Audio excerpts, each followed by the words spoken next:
Oak Homestead. I'm Jenny, and this is the newest addition to the farm. If you guys saw in my last video, I mentioned that Miss Penelope here was pregnant, expecting to deliver her kids any day.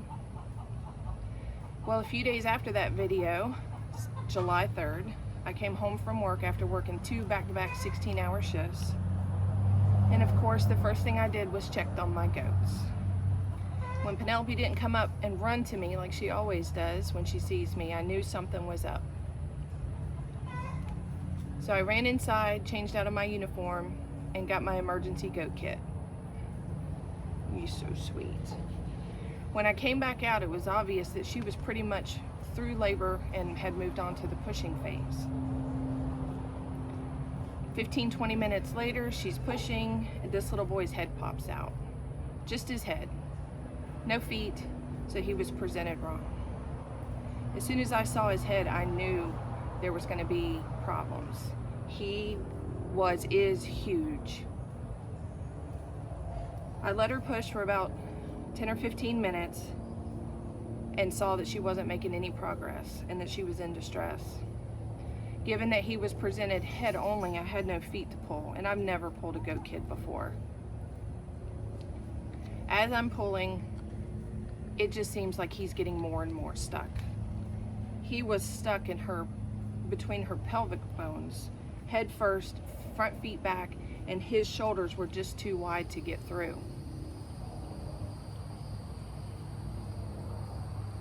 Yes, you're so sweet. You're so sweet. Yes, you're so sweet. So after about 10 or 15 minutes of that, she was in obvious distress. So I knew I had to pull.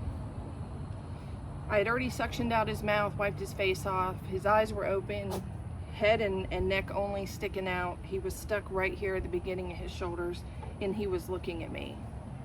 And the longer she pushed, the less he was moving. And after about 10 or 15 minutes, he closed his eyes, and I thought he had passed. So at that point, my priority was to get him out and to save my doe. Okay, baby, you want to get down? You can go play. So at that point, I'm pulling. She's screaming, I'm crying. It's I don't think it could have gone worse. So now my mission is just to get him out and save the doe. And as I'm pulling him, and this is going to be graphic, y'all, I can feel the vertebrae in his neck popping. I can feel it, me breaking this poor, what I thought dead baby's neck to get him out so that he would not kill my doe. It was probably only 3 or 4 minutes, but it felt like an eternity. By some miracle, I was finally able to pull just right and got him out. I was pretty convinced he was dead, but I went ahead and I suctioned his mouth. I got my towel, I'm cleaning him off, rubbing him vigorously. Penelope jumps up right away, such great mom instincts. She starts licking him, she's talking to him. And then probably maybe a minute after he was out, he gasped for air and started breathing. I was stunned. I didn't think that me trying to resuscitate this kid was gonna work. I just knew he was dead. Within 15 minutes of him taking that gasping breath for air, he was up on his feet nursing. Pulling him, I felt his neck breaking. I just knew that if he wasn't dead from the stress of the delivery, from being stuck as long as he was, that I had killed this kid. It was absolutely horrible. I know I've said that. It was traumatizing for all 3 of us.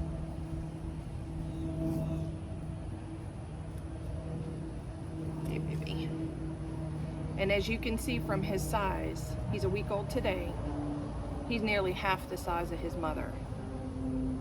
Single kids I've read are notoriously big. It's common that they get stuck, and he did. He's big, week old now, so far, very healthy. Mama is taking great care of him. He is a miracle.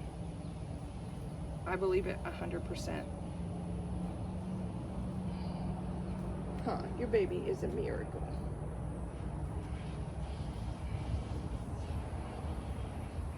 But that's just an update on the newest addition to the homestead. He's so sweet. He's so sweet. This big boy. And we're calling him Haas for obvious reasons, because he's huge. All right, baby, go.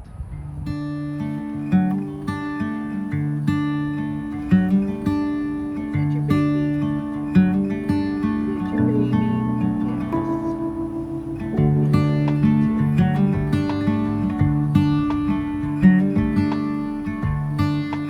Get your baby.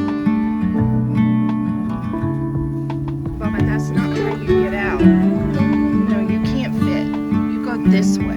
There you go. There's Mama. Keep going. All right, guys, so that's gonna be it for today. I just wanted to give you an update. Haas finally made it here. It was not an easy process. I hope to never repeat it again. Also, Penelope won't be bred again. I don't think that she has the confirmation, has the build for kidding. From what I've gathered, she has kidded in the past, but what are you doing, turd?